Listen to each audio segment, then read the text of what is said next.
Ya, ini terjadinya itu ketika ada seseorang yang bernama Dona Y.S. ya. Jadi beliau ini selama ini sering membuat semacam gangguan ya. Pertama, beliau ini memasang toren di tengah-tengah jalan ya, tepatnya di koridor di dekat kolam renang. Setelah itu kemudian mengganggu lagi dengan cara menebarkan ikan lele di kolam renang. Ya, ikan lele ditebarkan, ratusan ikan lele di kolam renang, yang mana itu fasilitas umum, jelas peruntukannya untuk berenang, tapi ditaburi dengan ikan lele.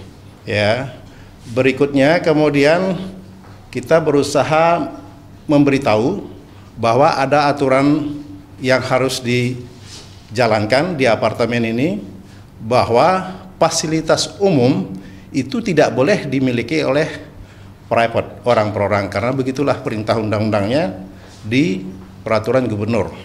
Baik peraturan gubernur 132, 133, peraturan gubernur 70 juga berkata sama, bahwa fasilitas umum milik publik itu harus diatur sepenuhnya oleh badan pengelola.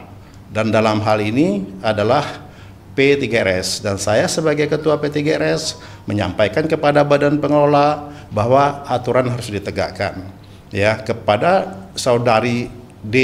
Dona tadi, kita minta memindahkan torennya secara baik-baik melalui surat resmi. Ya, tolong torennya dipindahkan, ini surat pemberitahuannya, dikasih waktunya bahwa ini mengganggu ketertiban umum. Ya. Surat pertama tidak diindahkan, bukan hanya tidak diindahkan, bahkan begitu dia terima surat, dia panggil pihak kepolisian, kemudian mendatangi TKP, dan kemudian menasehati teman-teman security dan BM untuk jangan melakukannya, harus negosiasi dan seterusnya. Oke, akhirnya balik kanan teman-teman security dan BM.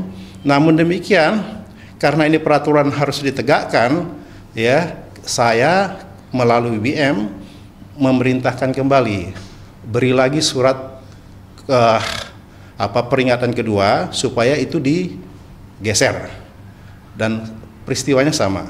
Begitu surat diterima, alih-alih dipindahkan, tapi yang terjadi malah kemudian dipanggil lagi Pak Polisi dari Polsek Durensawit untuk menasehati teman-teman kita. Ya, akhirnya balik kanan lagi. Dan kemudian singkat cerita kita bersurat lagi untuk ketiga kali supaya torennya dipindahkan. Tapi yang ketiga berbeda dengan yang pertama dan yang kedua, kita dinasihati. Tapi yang ketiga justru BM dan Chief Security yaitu Bapak Sarnam malah diundang dalam tanda kutip ke Polsek Durensawit, dan kemudian dinasihati dengan nasihat yang lebih kurang sama. Ya Bapak, supaya ini segala macam jangan dipindahkan, ini nego dulu, berunding dulu segala macam. Kalau nanti bapak pindahkan itu, maka nanti kalau terjadi keributan semua bapak-bapak akan diangkut ke Polres Durensawit. Ya, Polsek Durensawit. Dah, ini yang ketiga kalinya membuat saya agak keberatan ya. Harusnya kalau Polsek panggil kita, itu dia harus pakai surat perintah atau kemudian surat tugas untuk memanggil kita untuk diinterview dan segala macam. Jadi ini membuat kita tidak nyaman. Oke, akhirnya kali keempat saya kemudian memerintahkan kepada BM untuk bersurat baik-baik lagi kepada saudara Dona supaya memindahkan torennya, dan kemudian untuk pengamanan pemindahan kami kasih waktu tanggal sekian, hari sekian, jam sekian, dan serta sekaligus kita paralel bersurat juga ke Polsek Durensawit untuk kemudian meminta pengamanan. Judul surat kita begitu, pengamanan penertiban, begitu lebih kurang usul suratnya. Betul. Ya, begitu surat diterima, ya, hari sudah tiba, tanggal dan jam sudah tiba, maka pemindahan toren dilakukan. Ya, kita waktu itu di suratnya jelas, ada suratnya, undangannya nanti kita tunjukkan ke bapak-bapak. Kita undang Pak Polisinya itu jam 14 untuk datang ikut mengamankan dan mengamankan situasi jika terjadi kerusuhan seperti yang dianalisa oleh Pak Polisi sebelumnya, bahwa jika terjadi kerusuhan maka bapak-bapak nanti akan kami bawa ke Polsek. Nah, untuk mengantisipasi begitu kita minta kepada bapak-bapak polisi untuk mengamankan, kita undang secara resmi. Kemudian kita melakukan pemindahan toren itu jam 14 tank tepat sesuai waktu, dan pada saat itu tidak ada satu orang pun polisi yang muncul. Dan setelah kejadian pemindahan sekitar jam 14 lebih sekian baru Pak Polisi itu datang sekitar 10 orang ke ruang security. Oke, ini soal pemindahan toren. Kemudian beralih ke episode suasana bak perang terjadi di sini jam 21.00.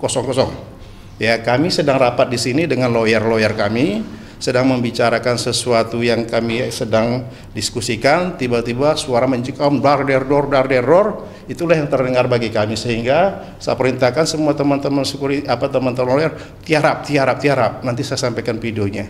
Ya, dan singkat cerita lagi, 15 menit mencekam di dalam. Kalau saya ceritakan terlalu panjang, nanti saya perlihatkan videonya. Dan kemudian 15 menit kami baru menyadari ternyata ini bukan perang. Tadi kita berpikir berperang karena memang sedikit ada masalah sebelumnya antara pihak-pihak, kita pikir terjadi peperangan. Ya, jadi inilah yang membuat saya lama untuk menyadari keadaan bahwa ini keadaan aman.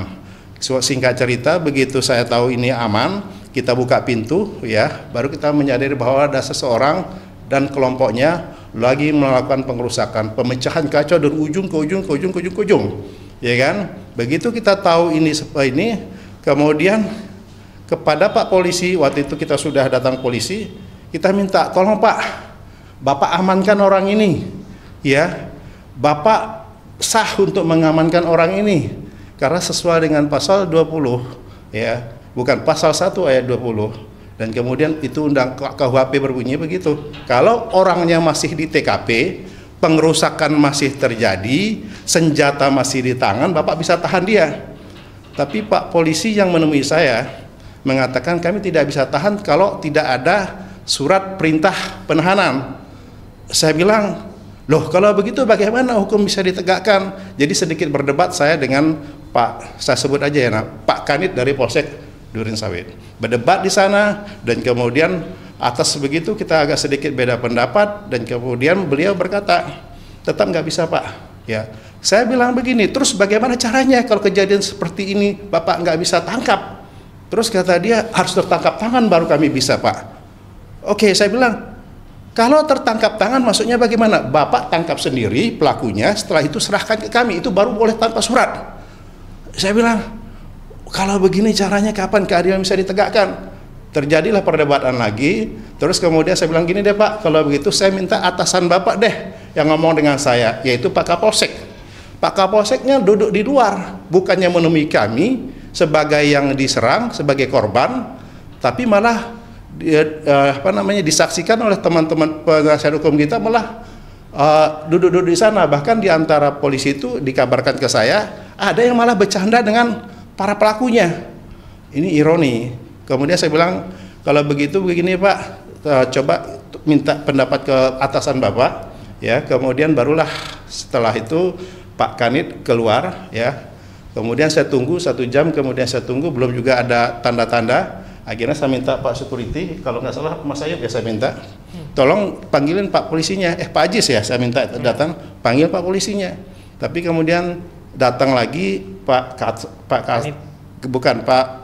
Kapolsek tetap nggak masuk, yang datang tetap Kanit yang sama, terus menyampaikan ke saya, Bapak kami tetap nggak bisa tahan karena kami nggak bawa surat penangkapan, dan memang ini bisa ditahan itu hanya kalau tertangkap tangan. Terus saya sampaikan begini, Bapak kalau memang argumennya seperti itu, harus tangkap tangan baru Bapak bisa ambil orang ini, ya kan? Terus kenapa bukan Bapak sendiri yang tangkap tangan? Kan kejadiannya di depan Bapak. Ada orang Bapak, nanti videonya lihat kan, nanti tolong disiarkan. Videonya ada, jadi ketika orang itu datang ke sini dengan gerombolannya marah-marah, sambil ngata-ngatain saya, sambil maki-maki saya, sambil memecahkan itu, Pak Ayub, saksinya Pak Ayub ya. Dia di pintu situ kan, dia di pintu situ, dan kemudian nyerang saya, di depan Pak polisinya. Kalau memang dalilnya harus tertangkap tangan, kenapa nggak Bapak tangkap sendiri? Nah itu yang kemudian membuat sedikit agak perdebatan, dan kemudian akhirnya tetap walaupun perdebatan begini dia bilang, Bapak ini yang kedua ini sudah bukan pendapat saja, jadi saya sudah tanya ke Bapak, ke atasan saya, dan atasan saya juga sudah bertanya ke atasannya, kesimpulannya sama, tetap tidak bisa ditahan orangnya. Nah kekecewaan itulah yang membuat saya kemudian berpikir ini memang sedikit agak lain dari peristiwa yang lain, karena kalau kita lihat di tempat lain begitu kejadian itu orangnya langsung ditahan, karena ada kita lihat di tribunnews.com ada peristiwa yang serupa itu bisa langsung diamankan. Kalaupun bahasa ditahan itu memerlukan pengadilan, peradilan, tetapi diamankan kan bisa. Jadi kalau istilahnya kalau saya salah mengucapkan kata yang dimaksud itu sebenarnya bisa mengamankan 1 kali 24 jam dan terkatakan ditahan, kalau itu keliru sebenarnya Pak polisi kan bisa saja mengoreksi, Pak nggak bisa ditahan tapi bisa diamankan, tapi ini tidak terjadi. Oke, akhirnya terus bagaimana Pak jalan keluarnya? Jalan keluarnya Bapak harus bikin laporan polisi. Oke, singkat cerita karena ini nggak mungkin bisa disiarkan semua, tapi Bapak edit aja nanti yang mana penting. Singkat cerita, akhirnya kami menuruti nasihat Pak polisi itu untuk melaporkan ini ke Polres. Permintaannya adalah ke Polres. Jadi pergilah kami ke Polres Jakarta Timur. Sampai di Jakarta Timur kami sampaikan hasil debat dan dialog di sini tadi bahwa ini Bapak yang di TKP tidak bisa menangkap atau menahan untuk mengamankan. Jadi kami disuruh ke sini, mungkin atas dasar itu bisa ditahan. Jawabannya lebih kurang sama di Polres juga, bahwa untuk menahan itu adalah harus keputusan pengadilan. Saya bilang kalau begini nggak bisa Pak, ini kenanya pasal 111 Undang-Undang Perumahan dan 170 mereka melakukan beramai-ramai. Oh kalau yang seperti itu memang itu harus ke Diskrimsus ya, di sini kebetulan malam ini sudah tutup karena waktu itu memang jam 2. Akhirnya saya bertanya kalau begitu bagaimana kalau saya laporkan ke Polda? Kata mereka, oke, kalau Polda memang 24 jam bisa dilaporkan ke Polda.